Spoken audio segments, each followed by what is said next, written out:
I want to bring in somebody that knows a whole heck of a lot about NASCAR. Evan Ludwig, Smoke, the producer and board op for Kyle Bailey's afternoon show on WFNZ, and also host of his own podcast, NASCAR-centric, Into the Smoke. Smoke, can you hear me? Yeah, I can hear you loud and clear, Nick. Well, thanks for joining me. How are you processing this? Have you? In some ways, I have. But it's still, this is still within the last 120 minutes that we found out officially that he passed away.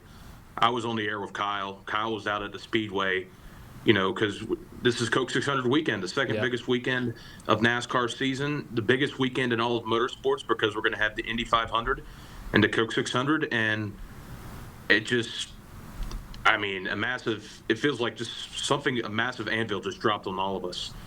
As me being a NASCAR fan, but also just you can feel the vibes, and I haven't even been at the track yet. And it's one of those things where now you're kind of wondering, what is this weekend going to be like? Because it's something that we haven't had to deal with in a long time. The closest we got to dealing with something like this, I think, was Ryan Newman's wreck back at the 2020 Daytona 500, when it was very close to him passing away. Luckily, he was able to survive, and he's still running races on the weekend, regular across the country. But it's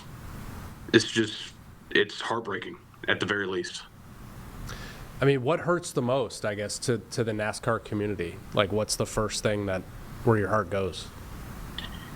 Heart goes immediately to the family, always, especially in a situation like I saw a photo on social media just 3 days ago. He was celebrating his son's birthday. And if you look at the photo, everything looks perfectly fine. It looks like a normal family.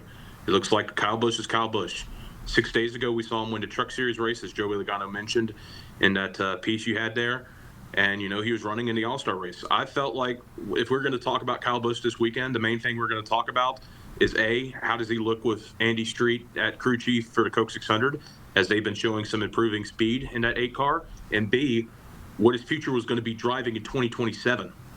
This was the last thing that came to my mind. I would have never thought of this. And to be honest with you, Nick, when I saw the reports about him falling ill earlier today, death didn't even come to my mind either. I just thought, dang, that sucks. He's going to be out for a little bit.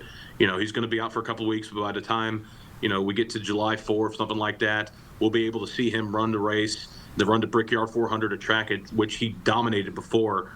And, there was a hope maybe he gets back to victory lane in the Cup Series, because it's May right now, but June of this year would have marked 3 years since his last Cup Series win. And now we're going to be stuck on 63 forever. There's racing at Charlotte Motor Speedway tomorrow, Smoke. Kyle was going to be in a truck. What does tomorrow look like at the Speedway? Somber.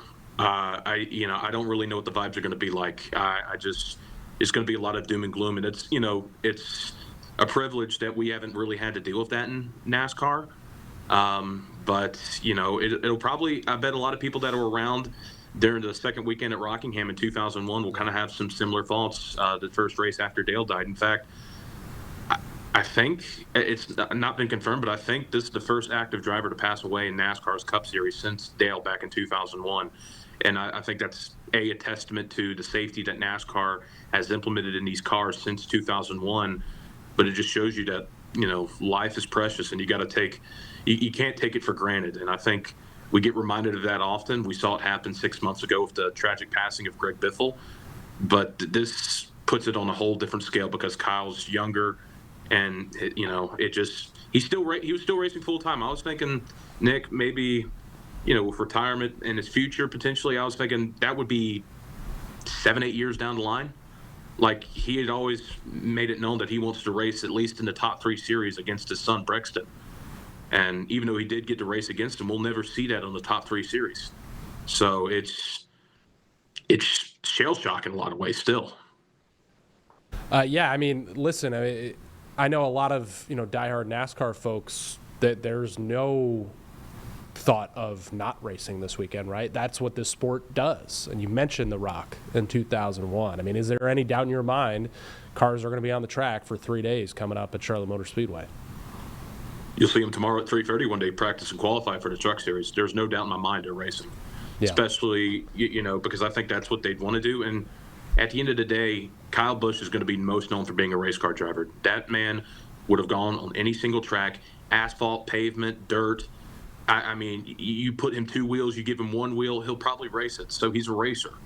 And I think I'm not saying he would have wanted it to happen, but I just think it's the best way to honor Kyle Busch is by racing. And this is still the Coke 600. It's one of the biggest weekends of the year.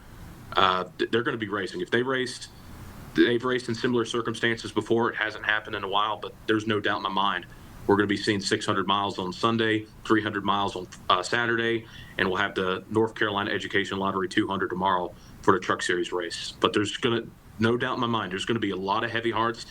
And when I see you down at the media center, it's probably going to be unlike anything we've seen before. Smoke, did Kyle Lee, how much of Kyle's rowdy character is Kyle Busch? It's pretty authentic, isn't it? It is authentic, and just like it is with Kurt Busch, it's very authentic, and that's part of what made Kyle Busch so hated, but also so loved and revered. And I don't think enough people my age, a little bit younger and then a little bit older, realize how popular and influential Kyle Busch is going to be. Like, I'll go ahead and tell you right now, I think he's a top 10 driver in NASCAR history, bar none. Talent-wise, you can make a case he could maybe sneak into the top 5 with his raw talent, but his personality is what made him special. It's also what made him such a controversial figure. And, you know, people took that for granted in a lot of ways. If you hated him or loved him, you always had a reaction for him. And that was the best way to describe Kyle Busch as a personality. As a racer, it was going to be very hard to beat him with his raw talent week in and week out. And I know he's been struggling the last few years, but you always had in the back of your mind, KB's going to show up and potentially win this race right here. This is a big race right here. It's the Coke 600, the Daytona 500. He's going to contend for the win.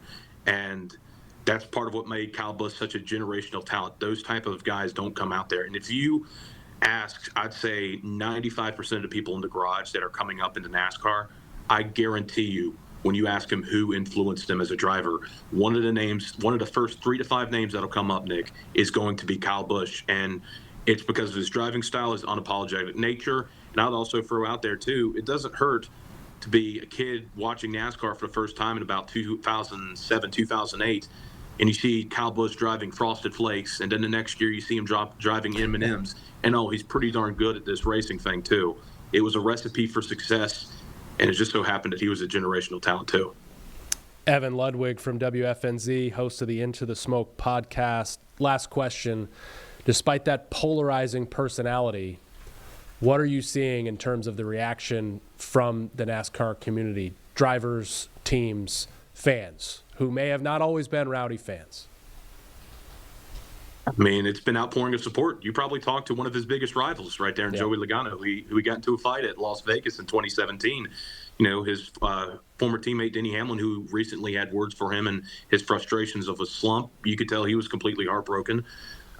So it's one of those things where hopefully not enough people are now realizing this, but I think people have realized just how talented it was. People didn't like him. I mean, at one point in my life as a kid, I didn't like him when he got into a run-in with Tony Stewart in 2009 at the Coke 0400 at Daytona. But, you know, I always knew Kyle Busch was a generational talent. I always loved watching him, even if I disagreed with what he said. He was truly one of a kind. And I know that gets thrown out a lot, but there's not many Kyle Busches that are ever going to walk through this life in motorsports specifically. Those are once every generation, if that. Evan Ludwig from WFNZ, just a wealth of knowledge about sports in our area and NASCAR and his Into the Smoke podcast. Thanks for joining us, Evan. Thank you, Nick. Got it.